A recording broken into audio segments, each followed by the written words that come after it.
में तो बहुत सीधा लगता है, पर है बड़ा पेचीदा। क्या आर्टिफिशियल इंटेलिजेंस मतलब एआई इंसानी भावनाओं को समझ सकता है? हाँ, ये सवाल वाकई गहरा है और इस पर बात करने के लिए हम एक लेख है क्या एआई भावनाओं को समझ सकता है, उसके कुछ पॉइंट्स को देखेंगे। हाँ, मतलब समझने की कोशिश करेंगे कि एआई आखिर ये भावनाओं को पहचानता कैसे है और क्या इसे सच में समझना कह सकते हैं। बिल्कुल, हमारा मकसद यही है कि इस जटिल सवाल की अलग अलग परतें खोलें। चलिए शुरू करते हैं। पहली बार में तो यही लगता है कि जवाब नहीं है। भाई, एआई के पास दिल थोड़ी होता है यार, एहसास। सही कहा, लेकिन शायद बात इतनी सीधी भी नहीं है। अच्छा, कैसे? देखिए, सबसे जरूरी फर्क है भावनाओं को समझना और उन्हें महसूस करना। ये दो बहुत अलग बातें हैं। हाँ, ये तो है। इंसान तो भावनाओं को मतलब जैविक रूप से महसूस करते हैं। हॉर्मोन्स होते हैं, न्यूरोट्रांसमीटर्स होते हैं, हमारे पुराने अनुभव, सब कुछ जुड़ा है। बिल्कुल, और एआई में ये जैविक चीजें तो हैं ही नहीं, बिल्कुल नहीं। तो फिर एआई क्या करता है जिसे हम समझना कह रहे हैं, वो असल में है क्या? वो असल में पैटर्न पहचानना है। भाषा के पैटर्न, आवाज के लहजे के पैटर्न, चेहरे के भाव, यहाँ तक कि व्यवहार के पैटर्न।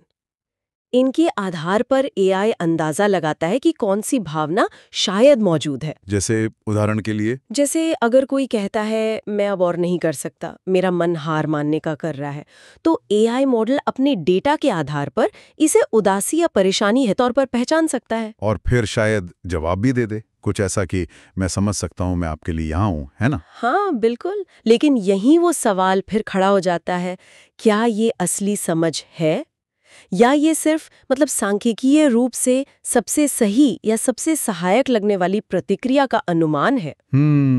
ये तो सोचने वाली बात है। क्या ये गहरी समझ है या बस एक बहुत ही एडवांस्ड किस्म की पैटर्न मैचिंग? एग्जैक्टली। और ये भी तो है ना कि एआई सहानुभूति का एक भ्रम सा पैदा कर सकता है। मतलब ऐसा लग सकता है कि वो सच में समझ रहा है। हाँ, ये बहुत दिलचस्प है। वो आवाज के उतार चढ़ाव, शब्दों के चुनाव, यहाँ तक कि वाक्यों के बीच कितनी देर रुकना है, इन सब का विश्लेषण करके चिंता या उदासी का पता लगा सकता है। और फिर जवाब भी एकदम शांत, दिलासा देने वाले अंदाज में दे सकता है। बिल्कुल, और जो यूजर है उसके लिए सुने जाने का अनुभव तो एकदम असली हो सकता है, भले ही मशीन खुद कुछ महसूस ना कर रही हो। तो इसे हम क्या कहेंगे? सिंथेटिक सहानुभूति? हाँ, कह सकते हैं, या फिर डेटा से चलने वाली भावनात्मक नकल। एआई मॉडल सीखते कैसे हैं? अरबों खरबों इंसानी इंटरैक्शन से। अच्छा। जैसे किताबें, ट्वीट्स, थेरेपी के रिकॉर्ड्स, फिल्मों के डायलॉग्स, यहाँ तक कि गानों के बोल, सब कुछ। तो मतलब एआई ने भले ही कभी दिल टूटने का दर्द महसूस ना किया हो, पर उसने हजारों लाखों बार लोगों को इसका जिक्र करते हुए पढ़ा या सुना है। हाँ, और वो सांख्यिकीय सटीकता के साथ उसकी नकल कर सकता है। इसका कोई ठोस उदाहरण है? बिल्कुल, ये थेरेपी बॉट्स जो आजकल आ रहे हैं, वो बॉट का नाम शायद सुना हो। वो कॉग्निटिव बिहेवियरल थेरेपी मतलब सीबीटी तकनीकों का इस्तेमाल करके लोगों से बात करते हैं। हाँ, सुना है।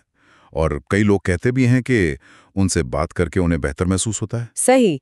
तो फिर वही सवाल, क्या ये असली सहानुभूति है या बस बहुत अच्छी इंजीनियरिंग? और यहाँ एक और बात सोचने लायक है। अगर एआई पैटर्न पहचानकर भावनाओं को समझ रहा है, तो हम इंसान भावनाओं को कैसे समझते हैं? ये बहुत अच्छा पॉइंट है। जब हम किसी को रोते देखते हैं, तो हमें भी तो बुरा लगता है। कहते हैं हमारे मिरर न्यूरॉन्स उस भावनाओं को रेप्लिकेट करते हैं, है ना? हाँ, माना तो यही जाता है। तो क्या हमारी समझ भी एक तरह से एक किस्म की भविष्यवाणी नहीं है, जो हमारे अपने जीवन के अनुभवों पर आधारित है, हमारा अपना ट्रेनिंग डेटा कह सकते हैं? वाह, ये तो वाकई सोचने वाली बात है। तो अभी के लिए हम ये मान लें कि मौजूदा एआई जो है वो भावनाओं का पता लगा सकता है, उन पर ठीक-ठाक प्रतिक्रिया भी दे सकता है, लेकिन उन्हें महसूस नहीं कर सकता। महसूस नहीं कर सकता। सही। एआई उदासी महसूस नहीं करता, ना उम्मीद, ना परवाह, क्योंकि उसका कोई स्व नहीं है, कोई सेल्फ नहीं है। हाँ। पर यही तो मजेदार विरोधाभास है कैसा विरोधाभास? कि एक भावनाहीन मशीन इंसानों को कुछ महसूस करने में या बेहतर महसूस करने में मदद कर रही है। हाँ, ये तो है। तो संक्षेप में कहें तो एआई भावनाओं की पहचान और प्रतिक्रिया में तो काबिल है, पर अनुभव में नहीं। बिल्कुल। और ये मशीन की क्षमता और इंसानी अनुभव के बीच का एक बहुत बड़ा और महत्वपूर्ण अंतर है। ये जो सिंथेटिक सहानुभूति वाली बात थी, वो भी दिलचस्प है।